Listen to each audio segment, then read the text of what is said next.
ఈ రాష్ట్ర రెవెన్యూ మంత్రి పొంగులేటి శ్రీనివాసరెడ్డి గారి కుటుంబానికి సంబంధించిన రాఘవ కన్స్ట్రక్షన్స్ అనే కంపెనీ గత 2.5 సంవత్సరాలుగా నిరాటంకంగా ఎక్కడైతే నిషేధిత ఆజ్ఞలు ఉన్నాయో జంట జలాశయాలు గండిపేట ఉస్మాన్ సాగర్ హిమాయత్ సాగర్ పరిధిలో 10 కిలోమీటర్ల పరిధిలో ఎక్కడా కూడా మైనింగ్ చేయడానికి క్రషింగ్ చేయడానికి వీలు లేదని నిబంధనలుంటే వాటిని తుంగలో దొక్కారు. అట్లాగే ఓఆర్ఆర్ పరిధిలో కిలోమీటర్ పరిధిలో మైనింగ్ చేయడానికి వీలు లేదనే ఉత్తర్వులుంటే వాటిని తుంగలో దొక్కారు. అట్లాగే వారికి సంబంధం లేని భూమిలో అసైన్డ్ భూమిని చెరబట్టి అందులో ఏ పర్మిషను లేదు, మినరల్ డీలర్ లైసెన్స్ లేదు, పొల్యూషన్ బోర్డు నుంచి ఇచ్చే కన్సెంట్ ఫర్ ఎస్టాబ్లిష్మెంట్ కానీ కన్సెంట్ ఫర్ ఆపరేషన్ కానీ లేదు. అట్లాగే మరి ఎలక్ట్రిసిటీ కనెక్షన్ లేదు, ఇండస్ట్రియల్ డిపార్ట్మెంట్ పర్మిషన్ లేదు. ఏదీ లేకున్నా గత 2.5 సంవత్సరాలుగా నిరాటంకంగా 100 కోట్ల ప్రజా సంపదను రెవెన్యూ మంత్రి గారి కుటుంబానికి సంబంధించిన కంపెనీ కొల్లగొడుతున్న విషయాన్ని ఆధారాలతో సహితంగా గవర్నర్ గారికి సమర్పించాం. రాష్ట్ర ప్రభుత్వం, రాష్ట్ర ముఖ్యమంత్రి గారు, రాష్ట్ర మైనింగ్ శాఖ మంత్రి గారు ఈ అంశాన్ని మేము శాసనసభలో లేవనెత్తితే, మా శాసనసభాపక్ష ఉపనాయకుడు హరీష్ రావు గారు లేవనెత్తితే వారు స్వయంగా ఒప్పుకున్నారు. అవును, నేరం జరిగింది, తప్పు జరిగింది, చేసింది రాఘవ కన్స్ట్రక్షన్స్ అనే కంపెనీ అనే మాట స్వయంగా ముఖ్యమంత్రి గారు, మంత్రి గారు కూడా ఒప్పుకున్నారు. కానీ మంత్రి గారు తప్పు చేశారు కాబట్టి ఆత్మరక్షణలో పడి ఇవాళ మంత్రి గారిని కాపాడడానికి నానా ప్రయత్నాలు చేస్తున్నారు. అందులో ముఖ్యంగా ముఖ్యమంత్రి గారు ఎదురుదాడికి దిగి మంత్రి గారు చేసిన నేరాన్ని కప్పిపుచ్చే ప్రయత్న భాగంలో వారు అన్న మాట ఏమంటే, గత 10-12 సంవత్సరాలుగా జరుగుతున్న అక్రమ మైనింగ్ మీద విచారణ జరిపిస్తాం, కానీ సిబిసిఐడి విచారణ జరిపిస్తామని చెప్పి ప్రభుత్వం ముందుకొచ్చింది. మేము అడిగింది ఏంది? సభా సంఘం వేయండి, అన్ని పక్షాల శాసనసభ్యులు శాసన మండలి సభ్యులతో కూడిన ఒక సభా సంఘాన్ని ఏర్పాటు చేసినట్టయితే వాస్తవాలు వెలుగులోకి వస్తాయి. మంత్రి గారితో పాటు 100 అక్రమ మైనింగ్ సంస్థలు ఏవైతే ఈ ప్రభుత్వం, కాంగ్రెస్ ప్రభుత్వంలోని పెద్దలు బినామీల పేర్ల మీద నడుస్తున్నాయో అవన్నీ కూడా బయటకు వస్తాయని చెప్పి మేము సభా సంఘం వేయమంటే సభా సంఘాలకు విలువ లేదు అంటూ ఇక్కడ శాసనసభ వ్యవహారాల మంత్రి, ముఖ్యమంత్రి స్వయంగా మాట్లాడుతూ ఉన్నారు. వాళ్ళ నాయకుడు రాహుల్ గాంధీ గారేమో జాయింట్ పార్లమెంటరీ కమిటీ కావాలి అని పార్లమెంట్లో పట్టుబడతారు. అదానీ వ్యవహారం మీద వెంటనే సభా సంఘం వేయండి అని చెప్పి పార్లమెంట్లో అడుగుతారు. ఇక్కడ మాత్రం వారి పార్టీకి సంబంధించిన నాయకులు సభా సంఘాలకు విలువ లేదు అన్నట్టుగా మాట్లాడుతూ ఉన్నారు. మేము సభా సంఘం వేయండి, లేదా ఒక సిట్టింగ్ హైకోర్టు జడ్జితో విచారణ జరిపించండి, దేనికైనా మేము సిద్ధమని చెప్పాం. 10-12 ఏళ్లుగా జరిగిన అన్నీ కూడా బయటికి తీస్తామని చెప్పి హుంకరించే ప్రయత్నం, బెదిరించే ప్రయత్నం చేస్తే నిరాటంకంగా చేసుకోండి, మా ప్రభుత్వంలో ఎలాంటి తప్పులు జరగలేదు, మీరు ఎలాంటి ఎంక్వైరీ చేసినా మాకు అభ్యంతరం లేదని చెప్పి కూడా శాసనసభలో చెప్పడం జరిగింది. అట్లాగే మేము పట్టుబట్టింది సభా సంఘం కోసం లేదా ఇండిపెండెంట్ జ్యుడిషియల్ ఎంక్వైరీ కోసం అయితే సిబిసిఐడిని అడ్డం పెట్టుకుని మరి మంత్రి గారిని కాపాడే ప్రయత్నం రాష్ట్ర ప్రభుత్వం చేస్తూ ఉంది. సరే, సిబిసిఐడి అనేది రాష్ట్ర ప్రభుత్వ ఆధీనంలోని, రాష్ట్ర హోంశాఖ ఆధీనంలోని ఒక విభాగం.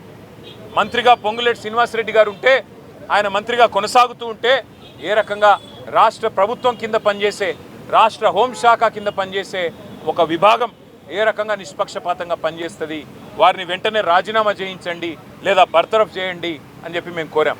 కానీ ఉలుకు లేదు, పలుకు లేదు.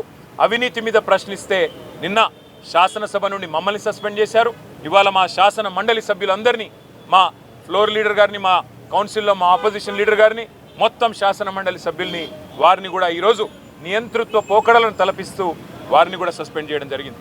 అందుకే ఇవాళ ఈ రాష్ట్ర ప్రథమ పౌరుడైన గవర్నర్ గారి దగ్గరికి మేము వచ్చి 100 కోట్లు ఎట్లా ఈ ప్రభుత్వంలోని ఒక పెద్దలు కొల్లగొడతా ఉన్నారు, ప్రభుత్వ పెద్దలే గద్దలుగా మారితే, రక్షకులే భక్షకులైతే సామాన్యుడికి దిక్కెవరు, అందుకే మీరు ఇంటర్వ్యూని కండి, మీరు ఈ ప్రభుత్వం ఏదైతే ఉన్నదో మీ పేరు మీదే నడుస్తోంది, కౌన్సిల్ ఆఫ్ మినిస్టర్సే మీ పేరు మీద ఉన్నది, కాబట్టి మొత్తంగా మీరు వెంటనే జోక్యం చేసుకొని ఈ మంత్రి గారిని బర్తరఫ్ చేయాలని చెప్పి గవర్నర్ గారిని డిమాండ్ చేశాము.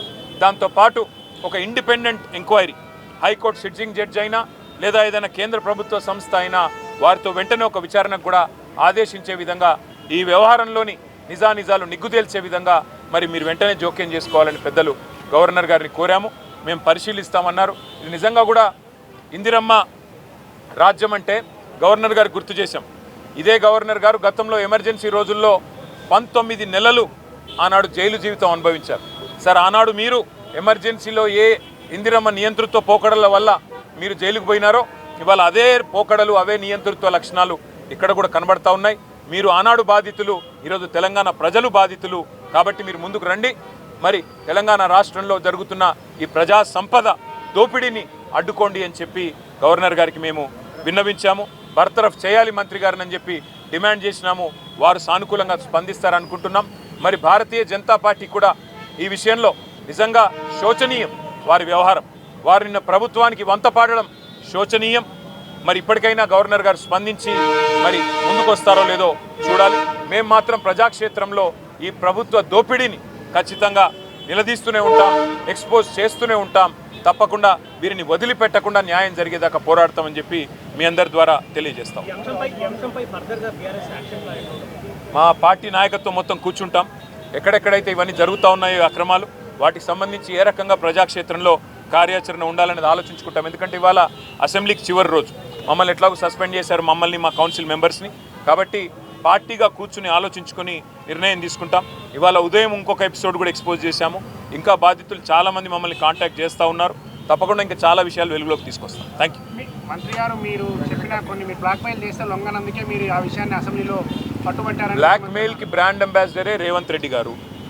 ఆర్టీఐ అనే ఒక చట్టాన్ని అడ్డంగా పెట్టుకొని రైట్ టు ఇన్ఫర్మేషన్ని రూట్ టు ఇన్కమ్గా మార్చుకున్నదే రేవంత్ రెడ్డి గారు.